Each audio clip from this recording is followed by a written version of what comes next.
All right, hello and welcome.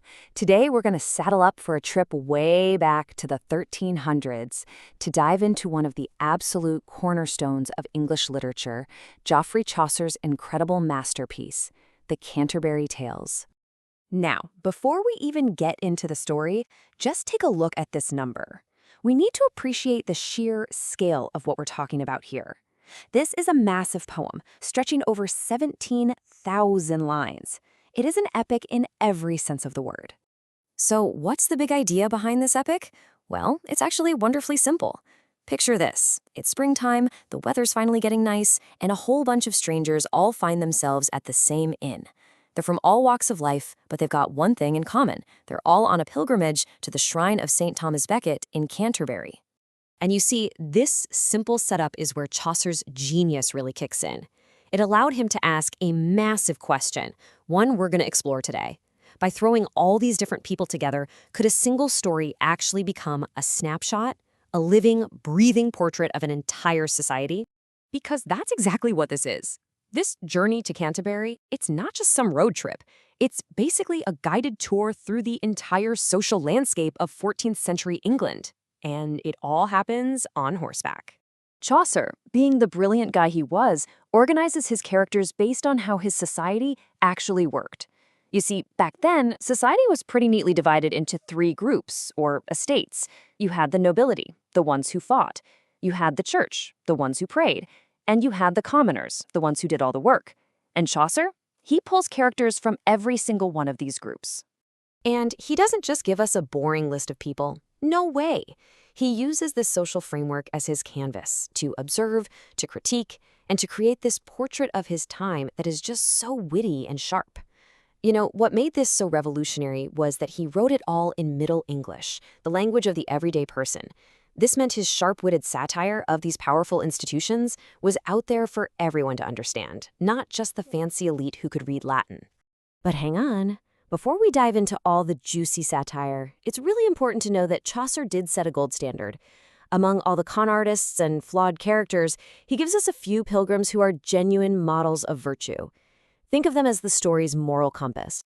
Yep, there are four key characters that Chaucer presents completely straight with no irony or criticism at all. This is kind of like his A-team: the noble knight, the book-smart clerk, the truly devout parson, and his honest, hardworking brother, the Plowman.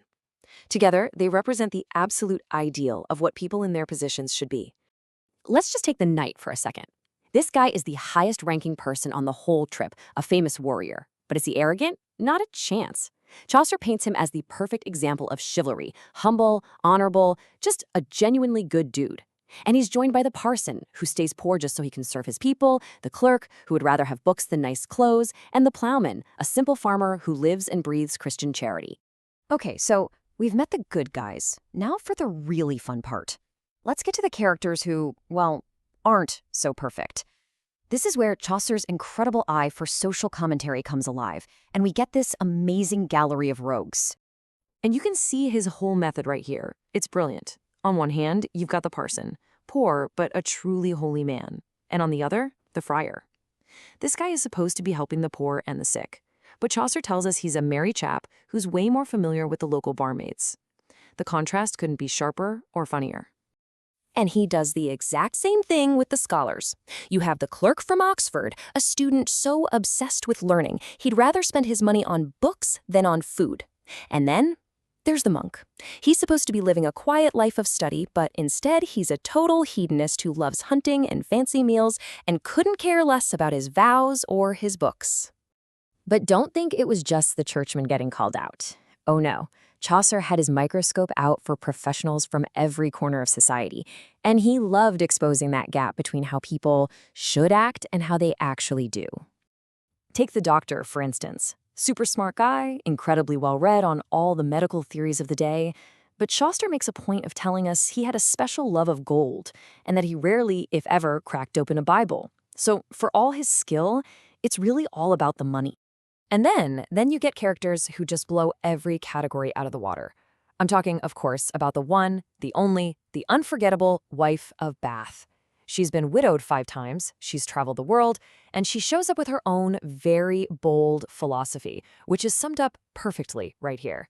She argues, with a ton of humor and wit, that for any marriage to be happy, the wife has to be the one in charge. So you've got this incredible, chaotic mix of saints and sinners, brainiacs and scoundrels, all stuck together on a long road. How in the world do you get them to reveal their true selves? Well, you invent a game. And that is the genius framework that holds this entire collection of stories together. Right, so enter the innkeeper, a natural leader named Harry Bailey. He looks at this long journey ahead of them, and, to keep everyone from getting bored, he comes up with a fantastic idea, a storytelling competition. And the rules he lays out are just perfect. So simple, but so effective. First, every pilgrim has to tell tales on the way to Canterbury and on the way back. Second, the stories have to be both entertaining and have a good moral. Third, Harry Bailey himself will be the judge. And the prize? The winner gets a fantastic meal at the inn when they get back, and everybody else has to chip in to pay for it. This whole storytelling game is the engine that drives the entire poem forward.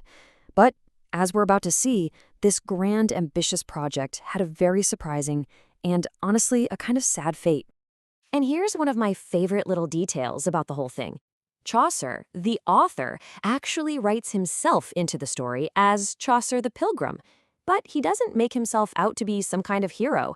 Nope, he describes himself as this quiet, kind of awkward observer, just taking it all in.